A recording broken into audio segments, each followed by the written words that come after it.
Mungkin di sini ada para undangan yang lain untuk berbagi pengalaman. Mungkin Bang Aris dari tadi serius sekali. Ada kenangan terindah nih Bang Aris dengan Pak Ibrahim Satta. Silakan bisa berbagi pengalaman dengan kita di sini. Saking dekatnya disebut istilahnya all in. Saking all in-nya saya dengan Ibrahim Satta, tentu di dalam kemanusiaan yang baik-baik sajalah yang harus saya ceritakan. Kan begitu.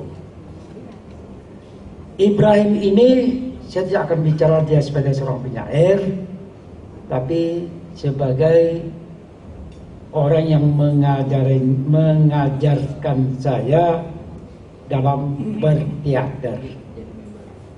Jadi Ibrahim Satta ini sebelum dia menulis puisi-puisi itu dia terjun dulu kepada teater. Maka berdirilah di yang sekarang Polda Riau itu, Koda atau Polda Pak dulu. Yang dulu apa Pak? Pak Komdak itu yang namanya Teater Bayangkara. Dan salah satu tokoh Teater Bayangkara pada waktu itu adalah Aris Abeba. Karena all in tadi, sehingga di Teater Bayangkara itu berkumpullah para peminat teater, baik yang polisi, anak polisi, maupun yang bukan polisi. Nah inilah munculnya penulis-penulis dari polisi itu seperti Izhar, Oscar, itu lagi Pak Mukhlis. Bahkan Pak Mukhlis itu sekarang masih hidup. Dia sekarang di Jakarta, sudah doktor, disekolahkan ke Amerika. Yang Izhar sudah pensiun, bermukim di Siak. Oscar juga sudah perwira, pensiun dari Pekanbaru. Sekarang dia membawa MTQ di Siak, dia bisa hadir.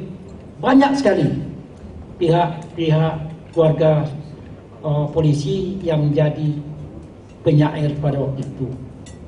Nah, jadi karena dia bidang teater, dia undang seperti Putu Wijaya, Datu seperti Ikram Negara, Datu seperti yang dari Padang juga dia undang, juga seperti penyair-penyair untuk melatih vokal seperti Sapadi Djoko Damono, yang waktu itu Sapadi Djoko Damono masih belum apa-apanya gitu. Nah, dan latihan teater itu adalah di Polda Riau. Nah, disitulah berkumpulnya. Zaman waktu itu adalah bukan Pak Bunaya Sidi, tapi sebelum Pak Bunaya Sidi, yaitu zamannya Pak Sumitro, Pak. Sehingga Pak Sumitro ini terakhir pernah menjadi Kapolda Sulawesi Selatan. Dan saya pada waktu pergi ke Sulawesi, saya cari dia. Istimewalah hidup saya ketika 3 bulan di Sulawesi Selatan. Istimewa, karena apa? Karena yang kata Pak Runas tadi, tidak berpintu, Nas. Apa namanya? Tidak berpintu, apa yang tak berpintu, Nas? Nah, kan itu. Nah, itulah intinya. Nah, salah satu karya besar Ibrahim Satta dalam menyutradarai teater itu adalah Terbit Bulan Tenggelam Bulan. Itu tembornya Aris Abeba, tokoh-tokohnya, dan nyainya adalah masih hidup. Saya bisa hafal itu, Eni Setiawati dan Sudaryani. Sudaryani itu pegawai perhubungan, Eni Setiawati itu pegawai di Senaker. Masih hidup dan sudah punya cucu semuanya. Nah, ketika jumpa saya, karena saya tembor dia nyai, tak mungkin saya pelukan lagi di atas pentas. Nah, inilah Ibrahim Satta di bidang teater, sehingga Terbit Bulan Tenggelam itu bukan hanya di Pekanbaru saja ditampilkan, sampai ke Dumai di Biskop Purnama Dumai itu kami tampil juga, sampai ke Bengkalis kami tampil juga. Itu pada tahun-tahun 80-an, 70-an itu, dan orang sama sekali dengan teater waktu itu sangat tak begitu tertarik. Dan saya tahu persis juga munculnya teater bahana. Dan sebelum teater Bayangkara ada teater 74. tahun 74 teater berdiri di Riau ini bermarkas di Peing, Jantratai, yaitu 5 orang pendirinya.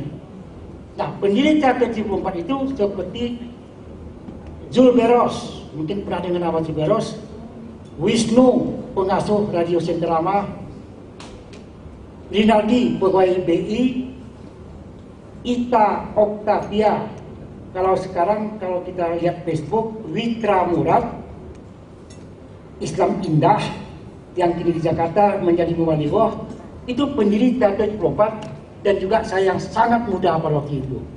Dan kami main teater itu adalah di Biskop Latifah dan di Biskop Asia.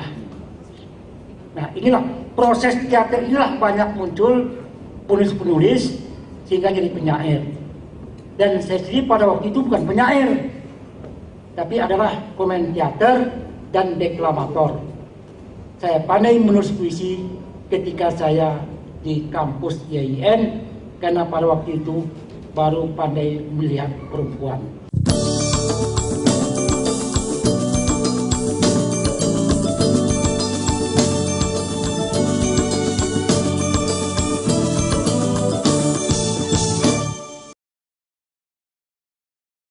Bang Aris ini saking semangatnya dia acara Mada Pujangga itu, dia bilang, saya setiap acara Mada Pujangga itu saya bawa kawan-kawan yang dulu mungkin di masa lalu tuh pernah bernostalgia dengan itu, dia bawa ya. Makanya saya ingat tadi ada salah satu Pak Sahroni Al-Jibril, yaitu dulu Pak Ciknya pernah jadi Kapolda Riau, Pak Adnin Rifai, itu tahun berapa itu ya. Nah, dan Pak Saroni mana? Oh ya, itu Pak Saroni, senimannya masih. Itu ternyata orang dari yang tinggal di Pekanbaru itu tahun 70-an itu puisinya pernah dimuat di Horizon. Nah, lebih awal lagi, itu yang kita tidak banyak ini ya. Ada Pak Saroni, ini Pak Faizal, ini orang Air Mulai juga, Pak Faizal yang depan ya. Nah, itu juga orang yang darah dagingnya itu di kesenian ya, di puisi juga. Dan saya punya pengalaman unik sebetulnya dengan polisi ini. Nah, itu makanya saya yakin ini Pak Sugiono ya, sebetulnya banyak sebetulnya ini kan yang muncul-muncul ke permukaan itu kan hanya fenomena puncak gunung es saja. Di bawah itu saya yakin banyak polisi itu yang yang senang seni ya, terutama puisi juga. Saya 2 kali punya kasus dengan polisi melanggar peraturan memang tahun-tahun 80-an itu. Yang pertama tahun 81 itu saya bawa teman tidak pakai helm, untuk pakai motor lah, karena waktu itu beli mobil belum masih itu juga masih lajang lah ya. Waktu ada polisi razia di simpang Sudirman Jalan Haraparaya, di stop polisi muda. Dia tanya, Pak, maaf Pak, santun kan ya, tanya SIM, STNK. Saya lihat kan SIM saya itu. Begitu dia nama, oh Bapak yang nama Parunas Majabar nih. Saya udah lama saya baca tulisan Bapak. Oh itu dia bilang, akhirnya 15 menit ngurus saya aja. Mungkin kalau dia bilang, mungkin saya ini banyak masalah, tapi kami cerita puisi. Pak, apa puisi terakhir Pak? Itu saya baca puisi Bapak yang dimuat di koran mana. Begitu, itu saya betul-betul merinding. Di luar dugaan saya. Nah, akhirnya karena sudah baik-baik itu, dia bilang, udah suruh aja kawan Bapak itu jalan kaki ke sana, naik lagi di sana.